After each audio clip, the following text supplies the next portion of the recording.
Good day, everyone. This first Sunday after our celebration of Easter is called Divine Mercy Sunday. And mercy, of course, is the central theme of Pope Francis's papacy. Remember what Jesus said in the scriptures, "I desire mercy, not sacrifice." You know, we can say all the rosaries and all the prayers and all the novenas and attend Mass every day. But if we're not a merciful people, what sense does any of that make? I think we all know that these days our world has become so extremely divided. There's so much anger in our world. It seems so often it's an us and a them, and there's no coming together. This is tearing our world apart. And this is certainly not the message that comes from the gospel of this Jesus that we celebrate, who rose from the dead. Let me share a real-life story about the radical challenge of mercy that happened during World War II. The pilot glanced outside his cockpit and froze. He blinked hard and looked again, hoping it was just a mirage. But his co-pilot stared at the same horrible vision. "My God, this is a nightmare," the co-pilot said. "He's going to destroy us," the pilot agreed.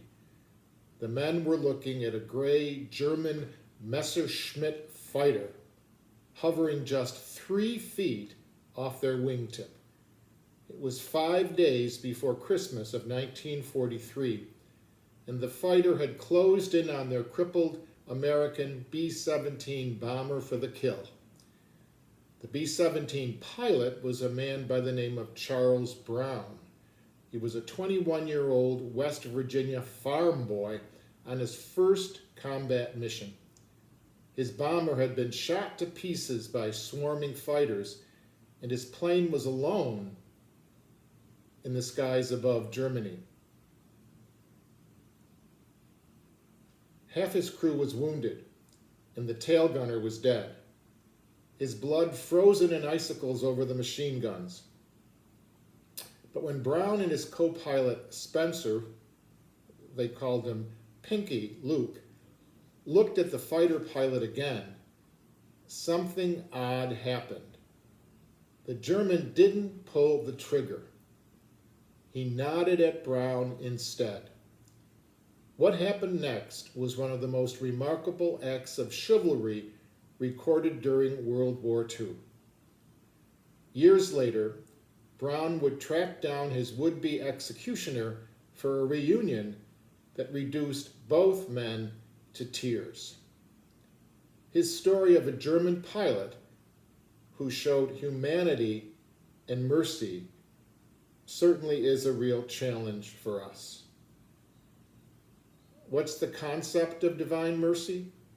It's from the Hebrew word chesed, which is in the Bible can be translated great mercy, goodness, loving kindness, steadfast love, covenant faithfulness, favor, grace, love and mercy, which refers to God's love for the children of Israel and for all humankind.